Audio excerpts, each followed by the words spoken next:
1971년 여름, 한국의 땅 한복판이 갈라지고 있었다. 산이 잘리고 계곡이 메워지고 강이 돌아 나오던 흐름까지 바뀌었다. 그 누구도 보지 못한 속도로, 그 누구도 상상하지 못한 방식으로. 그리고 사람들은 그 땅 위에 몸을 던졌다. 맨손으로 돌을 깨고 삽과 곡괭이로 산을 베어내고 맨발로 흙더미를 뛰어다니며 서울과 부산을 잇는 단 하나의 길, 경부고속도로를 만들고 있었다. 하지만 그 길은 아스팔트 위에서 바라보면 반듯하고 곧은 직선이었지만 그 아래에는 수천 명의 땀, 수백 명의 부상, 그리고 아무도 기억하지 않는 희생이 말없이 묻혀 있었다. 개통식 날 사람들은 환호했다. 국기와 꽃다발이 흔들리고 라디오에서는 대한민국의 위대한 도약이라는 멘트가 울렸다. 그러나 그날 환호의 뒤편에서는 웃지 못한 사람들도 있었다. 검은 상복을 입고 새로 깔린 아스팔트 위에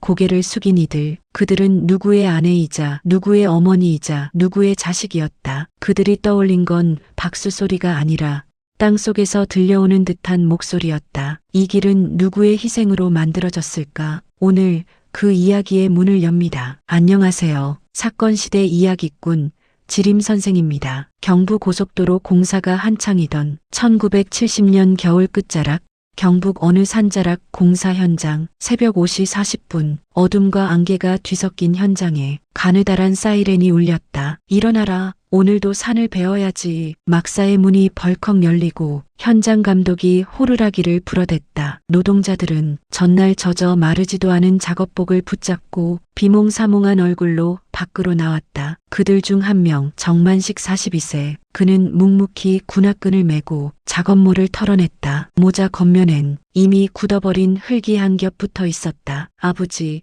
오늘은 좀 늦게 나가면 안 됩니까? 한쪽에서는 사내 아이의 목소리가 들렸다. 만식이 고개를 돌리면 아들 정호 16세가 보였다. 정호도 며칠 전부터 현장 일을 돕고 있었다. 만식은 아들의 어깨를 툭 치며 말했다. 이 길만 잘 열리면 내 미래가 바뀔 거다. 서울도 대구도 다 하루 만에 간다더라. 정호는 아버지가 말하는 미래라는 단어가 마치 다른 나라 이야기처럼 들렸지만 왠지 모르게 가슴이 뛰었다. 태양이 떠오르기 시작하자 현장은 금속성과 먼지 냄새로 가득 찼다. 굴착기의 쇳소리를 시작으로 하루의 리듬이 켜졌다. 저기 절개지 쪽 더 파야 한다. 트럭 2대 더 넣어라. 안반 터진다. 다들 조심해라. 흙먼지가 눈을 찌르고 가루가 코를 타고 내려와 입안까지 들어갔다. 노동자들은 목에 걸어둔 수건을 씹어 밀어 넣어 먼지를 막았다. 그들을 보호해줄 안전장비란 거의 존재하지 않았다. 점심시간이 되자 막사 옆에 사람들이 줄을 서기 시작했다. 보리밥, 김치 한 조각, 멸치 2~3마리,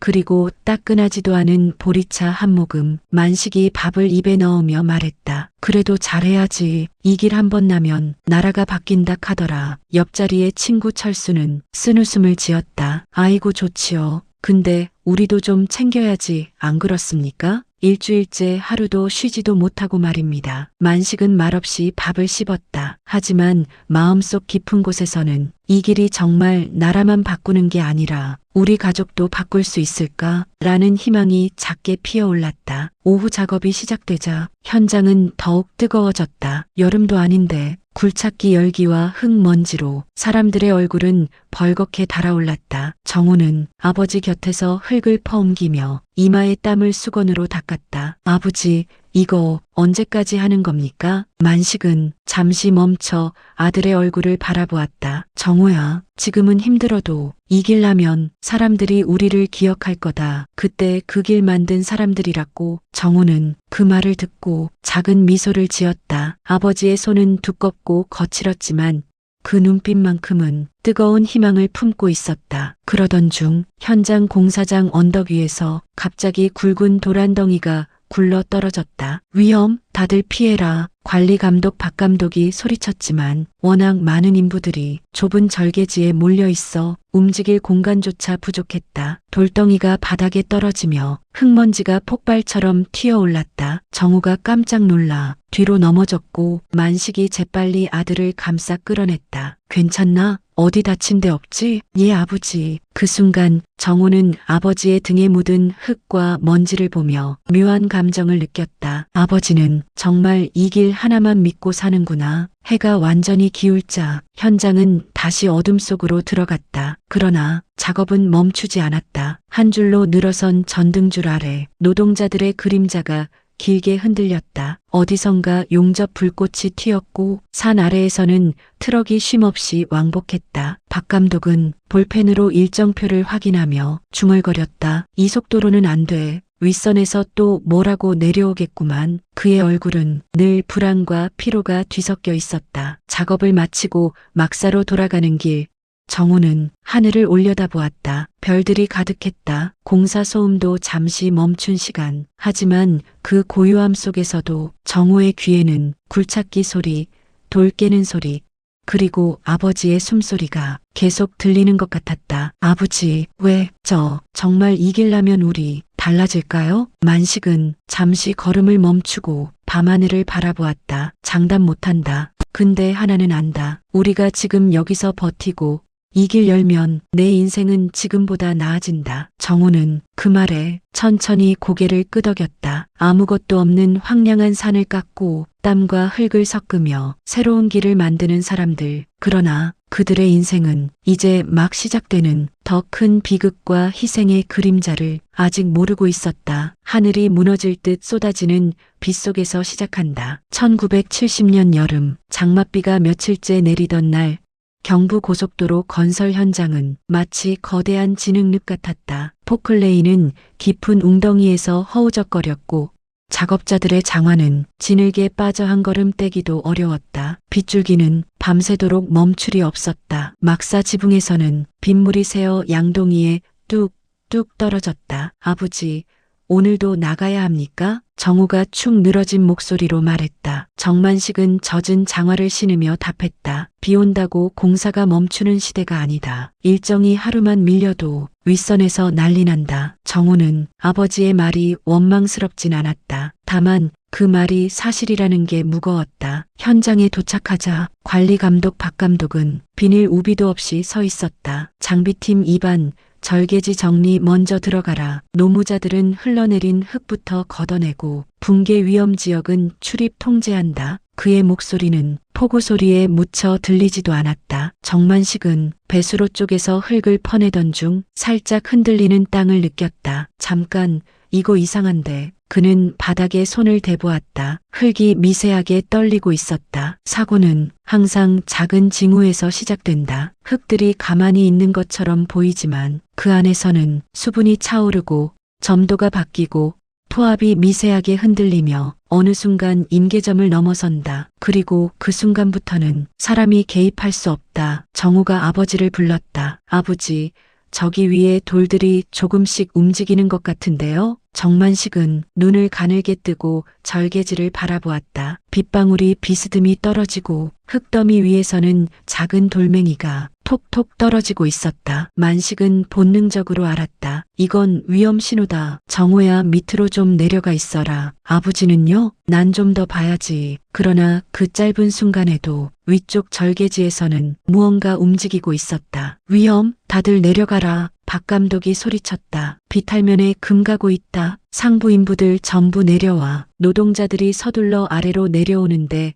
여전히 작업을 멈추기 싫어하는 사람이 있었다. 아직 괜찮아. 조금만 더 하면. 괜찮긴 뭐가 괜찮아. 만식이 그를 붙잡아 끌었다. 그러나 바로 그때 우지직 어디선가 굵은 나무가 찢어지듯 절개지 전체가 흔들렸다. 사람들의 얼굴이 동시에 하얗게 질렸다. 그리고 두 번째 경고음이 울렸다. 쿠르르르르 쿵. 정우는 떨리는 목소리로 아버지를 불렀다. 아버지, 저거. 만식이 이를 악물고 외쳤다. 뛰어. 폭우와 함께 절개지 상단의 흙과 돌들이 마치 파도처럼 밀려내려왔다. 전선줄과 나뭇가지가 함께 휘날리고 기계가 굉음을 내며 뒤집혔다. 비켜. 저쪽으로 뛰어. 수십 명의 인부들이 허둥지둥 아래로 달려가며 진흙탕 속에서 넘어지고 미끄러졌다. 정우는 발이 빠져나오지 않는 진흙 속에서 악착같이 팔을 뻗어 앞으로 나갔다. 그때 어디선가 들려오는 음성. 정우야, 뒤를 돌아본 순간 아버지 정만식이 뒤쪽 인부 한 명을 잡아 끌고 있었다. 아버지, 빨리 오세요. 그러나 만식은 이미 매몰되려는 사람을 끌어내기 위해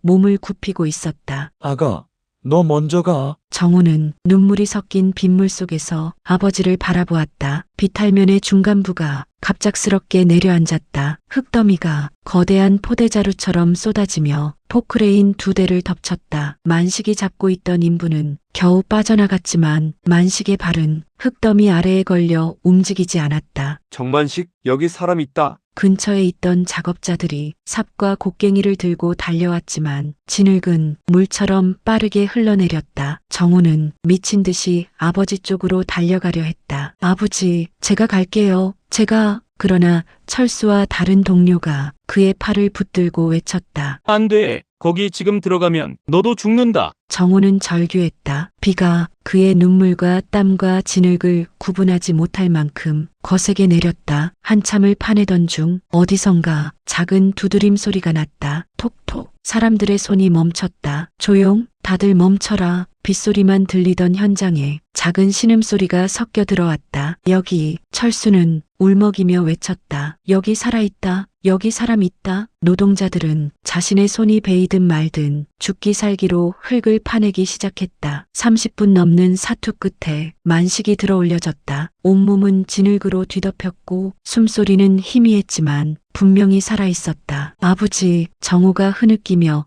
아버지를 안았다. 만식은 천천히 눈을 뜨고 말했다. 살았다. 아가야, 살았다. 그 짧은 한마디는 그날 현장에 있던 모든 사람들의 가슴을 울렸다. 구조된 사람도 있었지만 그날 모두가 살아 돌아온 것은 아니었다. 흙더미 속에서 다시 발견되지 못한 인부도 있었다. 박 감독은 빗속에서 젖은 신고서를 들고 입술을 꽉 깨물었다. 윗선에서 뭐라고 하겠노? 그는 산사태보다 일정 지연을 더 두려워하고 있었다. 정우는 그를 바라보며 속으로 중얼거렸다. 이 길은 삶을 바꾸는 길일까? 아니면 누군가의 삶을 바꾸는 무덤일까? 빗소리가 다시 거세졌다. 그리고 또 다른 위험이 천천히 다가오고 있었다. 장맛비가 멈추고 며칠 후 현장은 다시 원래의 소음과 먼지 속으로 돌아갔다. 사고로 죽거나 다친 사람들이 있었지만 일정은 기다려주지 않았다. 장례를 치르는 가족들이 울고 있던 날에도 현장은 돌아갔다. 굴착기는 움직였고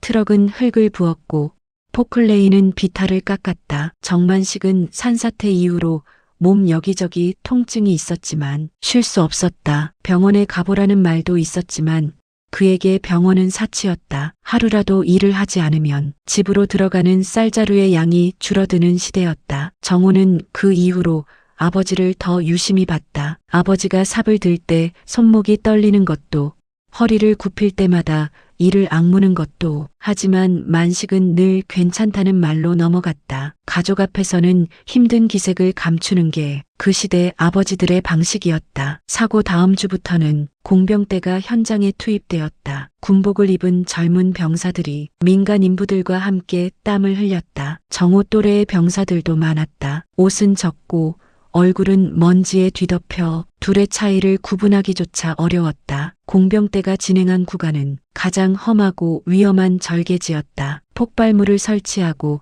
안반을 깨부수는 작업이 하루에도 여러 번. 폭발이 잘못되면 돌덩이가 어디로 튈지 아무도 몰랐다. 정우는 처음 그 장면을 보고 가슴이 덜컥 내려앉았다. 아버지, 저거 너무 위험하지 않습니까? 위험하지 않은 일이 어딨노? 만식은 씁쓸한 웃음을 지었다. 우리가 하는 일은 다 위험한 기라.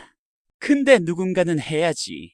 안 그러면 길은 못 생긴다. 정우는 그런 아버지가 원망스럽기도 하고 한편으로는 존경스럽기도 했다. 어린 마음에 이해하기 어려웠지만 아버지가 하는 일의 무게는 느껴졌다. 며칠 후 공병대가 폭발 작업을 하던 중 조그만 돌 하나가 굴러와 정호의 발끝에 닿았다. 아무도 다친 사람은 없었지만 모두가 잠시 말을 잃었다. 그 작은 돌조차 생과 사의 경계를 흔들 수 있는 곳이었기 때문이다. 시간이 흐르면서 인부들과 공병대 사이에는 묘한 동료애가 생겼다. 함께 굴착을 하고 함께 밥을 먹고 함께 흙먼지를 마셨다. 어떤 날은 공병대 병사가 들고 온 군용 통조림이 인부들의 식탁에 올랐다. 그 희미한 고기 냄새가 그날 현장의 가장 큰 위로가 되었다. 정호는 어느 날 작업을 쉬는 짧은 틈에 산 능선을 따라 늘어선 도로 절개지를 바라보았다. 아직 포장되지 않은 흙길이 멀리까지 뻗어 있었다. 끝이 보이지 않는 길, 그 길 위에 사람들의 땀과 숨결이 켜켜이 쌓여 있었다. 그날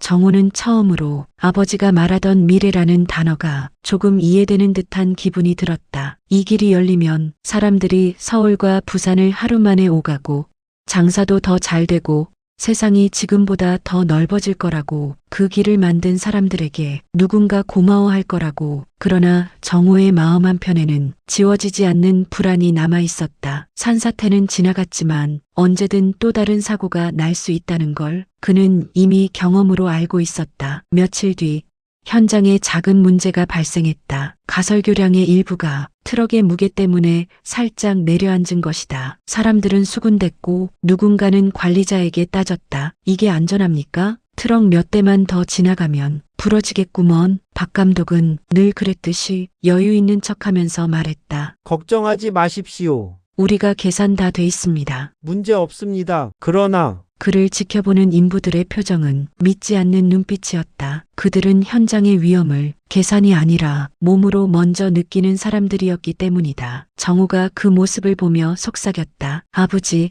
저 사람은 왜 저렇게 여유롭습니까? 만식은 헛웃음을 지었다. 저런 사람들은 책상에서 숫자만 본다. 근데 우리는 여기서 삶을 건다. 그래서 생각이 다를 수밖에 없지. 이 말은 정호의 마음속 깊이 남았다. 며칠 후 정만식은 작업 끝 무렵 허리를 부여잡고 잠시 주저앉았다. 산사태 매몰 때 다쳤던 통증이 다시 올라온 것이다. 정호가 달려왔다. 아버지 괜찮습니까? 만식은 이를 악물고 말했다. 괜찮다. 일 끝날 때까지는 버텨야지. 정호는 아버지의 말 속에 숨어있는 견딤의 무게를 느꼈다. 그 시대 아버지들은 말보다 더 많은 것은 침묵으로 견디고 있었다. 밤이 되자 현장 전체가 조용해졌다. 전등줄 아래 인부들의 그림자가 길게 늘어졌다. 모두가 지쳐 있었지만 아무도 멈추자고 말할 수 없었다. 멈춘다는 건 누군가의 밥그릇을 잃는다는 뜻이었고 집으로 돌아가는 쌀 한 줌이 사라진다는 뜻이었기 때문이다. 정호는 석양빛이 사라지고 별이 떠오르는 하늘 아래 길게 뻗은 공사 구간을 바라보았다. 아직 포장되지 않은 흙길 위로 덜컹거리는 트럭 한 대가 지나갔다. 그 장면이 마치 누군가의 인생을 덜컹거리며 끌고 가는 것처럼 보였다. 그때 정호의 마음속에서 어떤 감정이 처음으로 떠올랐다. 이 길은 단순한 길이 아니다. 이 길에는 사람들의 목숨이 있다. 그리고 그는 그 사실이 이후 벌어질 더 큰 비극의 전조임을 아직 알지 못하고 있었다. 1971년으로 넘어가는 겨울.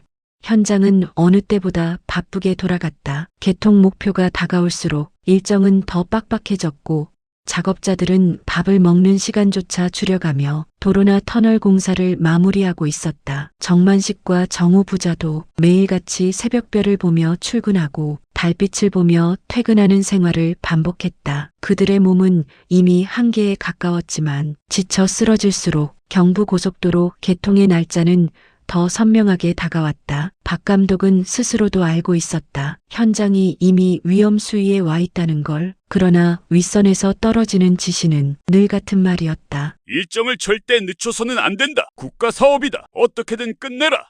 약점 보이면 바로 교체다. 책임자가 지켜야 할 건 현장 사람들의 생명보다 계획표의 날짜였다. 그 시대는 그랬다. 마지막으로 남은 공정은 터널 내부 정리와 폭파선 마무리 작업이었다. 겨울의 공기는 차갑고 무거웠다. 터널 안에는 화약 냄새가 스며 있었고 흙먼지와 눅눅한 공기가 섞여 호흡할 때마다 목이 따끔거렸다. 정호는 아버지와 함께 폭파 준비 구간에서 자루를 옮기고 있었다. 아버지는 아들의 손등을 힐끔 보고 말했다. 정호야, 손 다 헐었네. 바늘로 찌른 거보다 더 아플 기라. 정호는 억지 웃음을 지었다. 아버지 따라다니는데 이 정도는 괜찮습니다. 만식은 아들의 씩씩한 말에 잠시 미소 짓다가 곧 눈빛을 굳혔다. 여긴 아무리 강해도 방심하면 안 되는 데다 특히 오늘 같은 날은 더 그렇다. 정호는 아버지의 말이 유난히 무겁게 들린다고 느꼈다. 점심 무렵 현장에 작은 소동이 일어났다. 폭파 담당자가 설치한 도화선 일부에서 미세한 오작동이 발견된 것이다. 공병대장은 잠시 고민하다가 말했다. 시간 없다. 조치를 하고 그대로 진행한다. 정만식은 못마땅한 얼굴을 했지만 그 말에 반대할 권한도 그럴 여유도 주어지지 않았다. 정호는 불안하게 아버지를 바라보았다. 아버지, 오늘 폭파 괜찮겠습니까? 만식은 잠시 말을 아꼈다가 아들의 어깨를 잡고 말했다. 괜찮다라고 말하고 싶다. 근데 솔직히는 잘 모르겠다. 정호의 눈동자가 흔들렸다. 그러니까 내랑 같이 너무 앞쪽으로 가지 말고 반응 있으면 바로 뒤로 빠져라. 알겠나? 정호는 고개를 끄덕였다. 그러나 이 말이 아버지가 아들에게 남기는 마지막 당부가 될 줄은 상상도 하지 못했다. 오후 2시 폭파 라인에 마지막 신호가 떨어졌다. 준비, 모두 대기, 폭파 시작. 작업자들은 일제히 뒤쪽으로 이동하며 호흡을 가다듬었다. 터널 안을 가득 메운 정적이 더욱 묵직해졌다. 펑 하고 터져야 할 첫 폭발은 원래라면 짧고 가벼워야 했다. 그러나 그날은 소리가 달랐다. 쿠구구구구구 쿵. 정호는 터널 천장에서 흘가루가 떨어지는 걸 보며 불길하게 느꼈다. 아버지, 지금 뒤로 빠져야. 그 순간 앞쪽에서 굵은 철근이 삐걱하며 휘어졌다. 모두의 눈이 커졌다. 다음 폭발이 이어졌다. 터널 전체가 흔들리며 상부 안반이 내려앉기 시작했다. 사람들은 비명을 질렀고 어떤 이는 뒤로 넘어지며 절규하는 소리를 냈다. 정호는 아버지에게 달려가려 했다. 아버지, 여기로 오이소. 하지만 그가 손을 뻗는 순간 아버지 정만식은 뒤쪽에 있던 한 인부를 본능적으로 잡아당기며 밀쳐냈다. 정호야, 뒤로, 너 먼저 나가라. 그 말이 끝나기도 전에 터널 중간부가 엄청난 굉음과 함께 무너져 내렸다. 흙먼지가 폭풍처럼 휘몰아쳤고 주변이 순식간에 어둠으로 변했다. 정호는 눈앞이 보이지 않는 혼란 속에서 혼자 뒤로 끌려 나오며 아버지의 이름을 미친 듯이 불렀다. 아버지, 아버지. 사람들의 비명, 흙과 돌이 부딪히는 소리, 메아리처럼 울리는 폭음, 모든 게 뒤섞여 터널은 지옥 같은 순간으로 바뀌었다. 붕괴가 멈추고 난 뒤 현장은 고요해졌다. 하지만 그 고요함은 평화가 아니라 절망의 무게였다. 정호는 흙먼지 속에서 기침하며 몸을 일으켰다. 눈앞은 흐릿했고 귀에서는 윙소리가 끝없이 울렸다. 아버지, 아버지 어디 있습니까? 그가 떨리는 손으로 흙더미를 헤집어 보려는 순간 누군가 그의 팔을 붙잡았다. 정호야, 거기 들어가면 또 무너진다. 기다려라. 그러나 정호는 들리지 않는 듯한 표정이었다. 나요. 아버지 구해야 된다니까요. 그는 울먹이며 흙더미 속 어딘가를 바라보았다. 아버지가 자신을 밀쳐냈던 그 자리였다. 그곳은 이미 완전히 무너져 있었다. 하루 종일 이어진 구조 작업. 그날 터널 안에서 몇 명은 살아서 나왔지만 돌아오지 못한 사람들도 있었다. 정만식의 이름은 끝내 그날 저녁 구조 명단에 올라오지 않았다. 정호는 아버지가 남긴 마지막 말, 뒤로 빠져라. 그 말만이 머릿속을 계속 맴돌았다. 그날 밤 현장에는 아무도 모르게 눈물을 흘리는 사람들이 있었다. 그들은 한 번도 영웅이 아니었고 누구도 그들의 이름을 기록하지 않았다. 하지만 그들이 만든 길 위에서는 곧 수많은 사람들이 달릴 것이었다. 살아남은 정호는 그 사실을 생각하며 흙먼지를 뒤집어 쓴 채 오랫동안 고개를 떨구고 있었다. 겨울이 지나고 봄이 찾아왔다. 터널 붕괴 이후 현장은 잠시 멈추는 듯 했지만 현실은 달라지지 않았다. 사고 보고서는 간단한 문장 몇 개로 정리되었고 예상치 못한 안반 이탈이라는 문구가 전부였다. 사람들의 이름은 보고서에 적히지도 않았다. 그저 숫자로 남았다. 정만식의 장례는 아주 조용하게 아주 빨리 치러졌다. 집안 형편이 넉넉하지 않다는 것을 모두 알고 있었기 때문이다. 관은 가장 저렴한 나무로 만들어졌고 염습할 시간이 부족해 미정은 남편의 손을 잡아보지도 못한 채 서둘러 덮어야 했다. 마을 사람들은 그저 고생 많더니 그래도 억세게 살던 사람인데 이 말밖에 하지 못했다. 모두가 먹고 사는데 힘겨운 시대였기에 위로의 말조차 무거웠다. 정우는 아버지의 관이 마당을 지나 골목을 따라 나가는 모습을 끝까지 바라봤다. 눈물이 나올 줄 알았는데 이상하게 나오지 않았다. 그저 머릿속이 멍했고 귀에서는 터널 붕괴 순간에 땅이 무너지던 소리만 계속 울렸다. 장례가 끝난 뒤 집은 이상하리만큼 조용했다. 아버지가 늘 걸어가던 자리, 헛기침하던 버릇, 문을 열 때의 발소리까지 모두 정호의 머릿속에서 아프게 다시 들렸다. 미정은 아들의 앞에서는 눈물을 보이지 않으려 했다. 하지만 새벽마다 부엌에서 작게 흐느끼는 소리는 정호가 이불을 뒤집었어도 들렸다. 왜 그날 하필 그 자리에, 왜 우리만, 그런 말이 들릴 때면 정호는 아무 말도 할 수 없었다. 아버지가 돌아가기 전 자신을 밀어내던 그 손길이 머릿속에서 떠나지 않았기 때문이다. 한 달 후 공사장은 완전히 정상 가동됐다. 누구도 죽은 사람들의 이야기를 오래 하지 않았다. 현장 관리자는 말했다. 이제 사고 얘기는 그만하고 앞만 보고 갑시다. 이제 정말 마무리해야 합니다. 누군가 숨을 삼키고 고개를 끄덕였고 어떤 이는 분노를 눌러 삼켰다. 그리고 정호 역시 다시 막사로 돌아갔다. 아버지가 그토록 열망하던 길을 그가 마저 완성해야 한다는 마음 때문이었다. 그때부터 정호는 예전보다 더 묵묵하게 일했다. 사람들은 가끔 그의 눈빛 깊은 곳에서 아버지를 떠올렸다. 말수도 적고 혹독하게 자기 몸을 몰아붙였지만 누구보다 성실했다. 어떤 동료는 말했다. 저희는 아버지 목까지 살아내려고 하는 기라. 그 말은 정호의 등에 또 다른 무거운 짐이 되어 얹혔다. 시간이 흐르고 고속도로의 전체 구간이 하나씩 연결되기 시작했다. 흙길이 닦이고 아스팔트가 깔리고 교량이 자리 잡고 도로 표지판이 세워졌다. 현장 사람들은 자기들이 만든 길이 점점 도로라는 형체를 갖추는 모습을 보며 기묘한 감정을 느꼈다. 기쁨과 슬픔,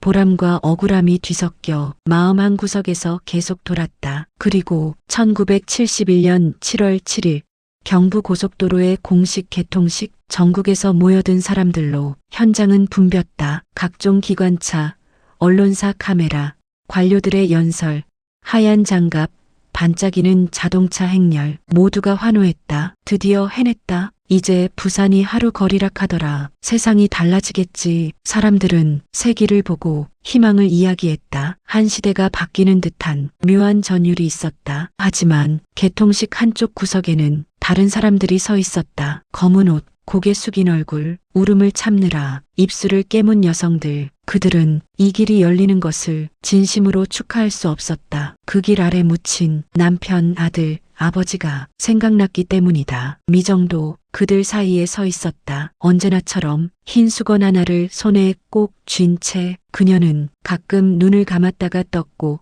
그럴 때마다 남편이 웃으며 삽을 들던 모습이 떠올랐다. 정우는 여전히 혼란스러웠다. 이 길이 열리는 일이 정말 아버지가 꿈꾸던 일인지 아니면 그 길 때문에 가족이 무너져 내린 건지 도무지 알 수 없었다. 사람들이 환호하며 개통 차량을 따라 달리는 사이 정우는 도로가에 서서 처음으로 이 길을 길게 바라보았다. 끝없이 뻗은 아스팔트, 미세한 아지랑이가 뜨거운 길 위에서 피어올랐다. 정우는 그 아지랑이 속에서 아버지의 모습을 본 듯했다. 정우야, 내 인생은 지금보다 나아질 기다. 생전에 아버지가 했던 말. 정우는 그 말이 왜 이렇게 아프게 들리는지 이제야 조금 알 것 같았다. 그는 아버지의 작업모를 가슴에 안고 천천히 눈을 감았다. 사람들의 환호 소리가 아득하게 멀어지며 그의 마음속에서는 아버지의 마지막 목소리만 잔잔히 울렸다. 뒤로 빠져라. 살아야 한다. 정우는 그 목소리를 잊지 않았다. 아버지가 지켜주어 살아남은 삶을 이제는 어떻게 살아야 할지 그 길 위에서 묵묵히 생각했다. 거리에서는 여전히 웃음과 박수가 터졌다. 그러나 정우의 마음속에서는 그 어떤 환호도 들리지 않았다. 그에게 그날은 축하의 날이 아니라 기억의 날,